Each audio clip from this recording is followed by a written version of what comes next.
क्या आप जानते हैं भारत में राज्य जो हैं उनकी पूरी व्यवस्था कैसे होती है? संविधान के किस भाग में राज्यों से संबंधित बात कही गई है? राज्यपाल से लेकर मुख्यमंत्री, विधानमंडल, जिला न्यायालय, उच्च न्यायालय सब कौन से संविधान के भाग में आते हैं? राज्यपाल कौन होता है, क्या कार्य करता है, क्या क्या इसके पास शक्तियां हैं, मुख्यमंत्री कैसे नियुक्त होते हैं, तो उनके पास क्या क्या शक्ति होती है, इन सभी सवालों के जवाब हम आज की वीडियो में जानेंगे। Hello everyone, today's constitution part number 6।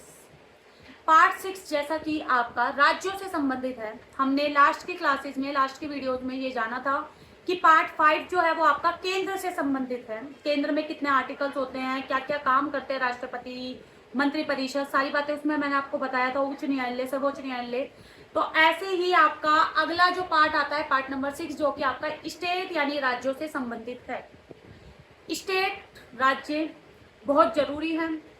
Part number 6 में संविधान के ये कहा गया है कि राज्यों से संबंधित राज्यपाल, विधानमंडल, मुख्यमंत्री सब इसी के अंतर्गत आते हैं।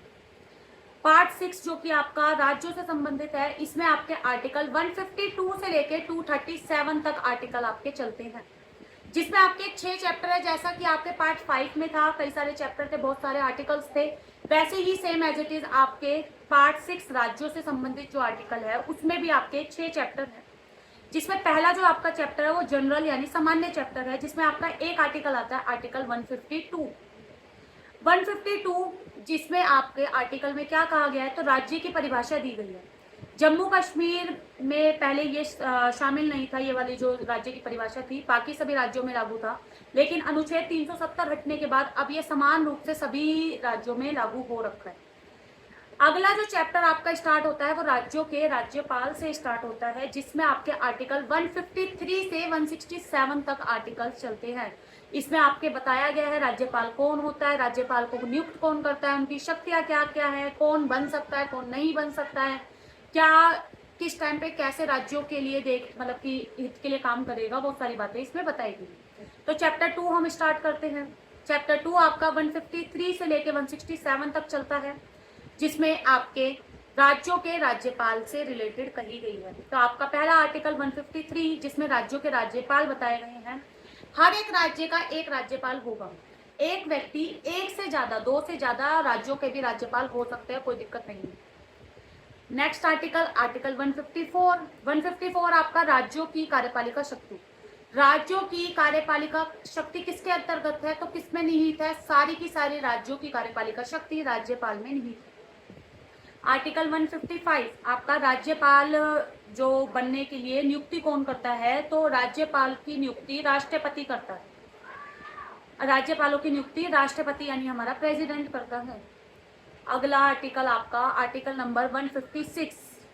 राज्यपाल जो नियुक्ति की जाएगी, इनका कार्यकाल कितना है, तो इनका जो कार्यकाल है वो आपका 5 सालों का है, और राष्ट्रपति जब तक इनकी इच्छा पे है, राष्ट्रपति की इच्छा तक ये पद पर रह सकते हैं राज्यपाल। आगे अगला आर्टिकल, आर्टिकल नंबर 157 आपकी योग्यता से संबंधित है कि कौन क्या क्या योग्यता होनी चाहिए राज्यपाल बनने की।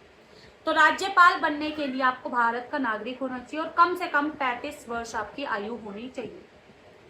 नेक्स्ट आर्टिकल, आर्टिकल 158 आपकी पद की शर्तें हैं कि क्या क्या नहीं होना चाहिए या क्या शर्तें हैं इससे रिलेटेड। संसद या विधानमंडल का सदस्य नहीं हो सकता है, साथ में किसी भी लाभ के पद पर ना हो, वो पद की शर्तें हैं। आर्टिकल 159 आपकी शपथ। राज्यपाल शपथ किसके सामने लेता है, तो राज्यपाल उच्च न्यायालय के मुख्य न्यायाधीशों के सामने शपथ लेते हैं। राज्यपाल जो है, जो भी हाई कोर्ट, जो भी उच्च न्यायालय होते हैं, उनके जो मुख्य न्यायाधीश है, जैसे चीफ जस्टिस ऑफ इंडिया जिसे कहते हैं, उनके सामने ये शपथ लेते हैं। आर्टिकल 160 आकस्मिक व्यवस्था से रिलेटेड है, यानी कि विशेष परिस्थिति में राष्ट्रपति राज्यपाल के लिए व्यवस्था कर सकती है। आर्टिकल 161 आपका क्षमा शक्ति से है। राज्यपाल के पास किसी राज्य से संबंधित किसी क्षमा दंड को कम करना या उसे स्थगित करने की का अधिकार है, उसके पास ये शक्ति है। तो ये थे आपका आर्टिकल नंबर 160। अगले जो आपके आर्टिकल हैं वो आपके मुख्यमंत्री और मंत्री परिषद से रिलेटेड है। आर्टिकल 162 आपका राज्य की कार्यपालिका सीमा से रिलेटेड है। राज्य सरकार की शक्ति जो है वो राज्य सूची और संवर्ती सूची के विषयों तक ही होती है। अगला आर्टिकल, आर्टिकल नंबर 163 आपका मंत्री परिषद की सहायता और सलाह। राज्यपाल जो भी कार्य करेगा वो मंत्री परिषद की सलाह पर करता है। 164 आर्टिकल आपका कहता है कि मुख्यमंत्री और मंत्रियों की नियुक्ति से रिलेटेड है। मुख्यमंत्री की नियुक्ति कौन करता है? तो राज्यपाल मुख्यमंत्री की नियुक्ति करता है। अन्य मंत्रियों की नियुक्ति मुख्यमंत्री की सलाह पर की जाती है। नेक्स्ट आर्टिकल आपका 165, जिसमें आपका महाधिवक्ता यानी कि जनरल अटर्नी जनरल जिसे कहा जाता है जनरल, उसमें क्या है? राज्य का सर्वोच्च विधि अधिकारी होता है राज्यपाल। आर्टिकल 166 आपका राज्य सरकार के जो भी कार्य हैं, तो जितने भी राज्यों के जो भी कार्य हो रहे हैं वो राज्यपाल के नाम पे होते हैं, राज्यपाल के थ्रू होते हैं। आर्टिकल, लास्ट आर्टिकल इस चैप्टर का, आर्टिकल 167 मुख्यमंत्री के कर्तव्य। मुख्यमंत्री के ये कर्तव्य है कि वो राज्यपाल को ये बताए कि राज्यों में जो भी प्रशासन लाना है, जो भी नई नीति उसकी जानकारी कौन देगा? तो मुख्यमंत्री देगा राज्यपाल को। ये था आपका चैप्टर नंबर 2, जिसमें हमने राज्यपाल के बारे में जाना और मुख्यमंत्री और मंत्री परिषदों के बारे में जाना है, जिसमें हमने आर्टिकल 152 से लेके 167 तक कवर करा। नेक्स्ट चैप्टर आपका चैप्टर नंबर 3 राज्यों के विधान मंडल से संबंधित है, जिसमें आपके आर्टिकल 168 से 212 तक आते हैं, जिसमें हम राज्यों के विधान मंडल के बारे में जानेंगे। आर्टिकल नंबर 168 आपका किससे रिलेटेड है? राज्यों के विधान मंडल की संरचना से रिलेटेड है। इसमें आपके विधानसभा और विधान परिषद होती है। विधान परिषद आपके कुछ ही राज्यों में। आर्टिकल 169 विधान परिषद की संरचना और उसकी समाप्ति। तो विधान परिषद का जो गठन है और उसकी समाप्ति, संसद के पास ये अधिकार है, वो किसी भी राज्य में चाहे तो विधान परिषद को बना भी सकती है और उसे समाप्त भी कर सकती है। नेक्स्ट आर्टिकल, आर्टिकल नंबर 170 आपका विधानसभा की संरचना से रिलेटेड है। विधानसभा के सदस्यों का चुनाव प्रत्यक्ष रूप से होता है, प्रत्यक्ष चुनाव किए जाते हैं। आर्टिकल 171 आपका विधान परिषद की संरचना। विधान परिषद के सदस्यों का चुनाव विभिन्न समूहों के द्वारा इन्हें चुना जाता है। आर्टिकल 172 आपका किससे रिलेटेड है? तो इनके कार्यकाल से रिलेटेड है कि क्या कितना कार्यकाल है। तो विधानसभा का जो कार्यकाल है वो 5 वर्ष है और विधान परिषद स्थायी सदन है। आर्टिकल 173 आपका योग्यता की, जो भी राज्यों में विधानमंडल है उनकी क्या क्या योग्यता है। तो भाई भारत का नागरिक हो, न्यूनतम आयु विधानसभा के लिए आपकी 25 वर्ष है, विधान परिषद के लिए 30 वर्ष है। आर्टिकल 174 आपका सत्र स्थगन और विघटन से रिलेटेड है। राज्यपाल सदन को बुला भी सकता है और उसको स्थगित भी कर सकता है। आर्टिकल 175 आपका राज्यपाल का संबोधन से रिलेटेड है। राज्यपाल सदन को संबोधित कर सकता है। आर्टिकल 176 किससे रिलेटेड है? विशेष अभिभाषण से रिलेटेड है। पहले सत्र में और चुनाव के बाद जो राज्यपाल है वो विशेष अभिभाषण देता है। आर्टिकल 177 मंत्री और महाधिवक्ता के अधिकार, वह सदन में कार्यवाही में भाग ले सकते हैं। ये आपका आर्टिकल नंबर 177। आर्टिकल नंबर 178 आपका अध्यक्ष और उपाध्यक्ष से रिलेटेड है। विधानसभा में एक अध्यक्ष यानी कि स्पीकर और एक उपाध्यक्ष यानी डिप्टी स्पीकर होगा। नेक्स्ट आर्टिकल, आर्टिकल नंबर 179 आपका पद रिक्ति, त्याग पत्र या हटाने से संबंधित है। स्पीकर और डिप्टी स्पीकर इस्तीफा भी दे सकते हैं या सदन के बहुमत से उन्हें हटाया भी जा सकता है। आर्टिकल 180 आपका जो उपाध्यक्ष है उनकी शक्तियों से रिलेटेड है। यदि अध्यक्ष अनुपस्थित हो तो उपाध्यक्ष उस टाइम पे कार्य करेगा। आर्टिकल 181 आपका किससे रिलेटेड है? तो अगर जो हटाने का प्रस्ताव चल रहा है उस टाइम पे अध्यक्षता नहीं कर सकता। अगर स्पीकर यानी अध्यक्ष को हटाने का प्रस्ताव चल रहा है तो वो उतने टाइम तक सदन में अध्यक्षता नहीं कर सकता है। नेक्स्ट जो आपका आर्टिकल है वो आपका 182 आर्टिकल है।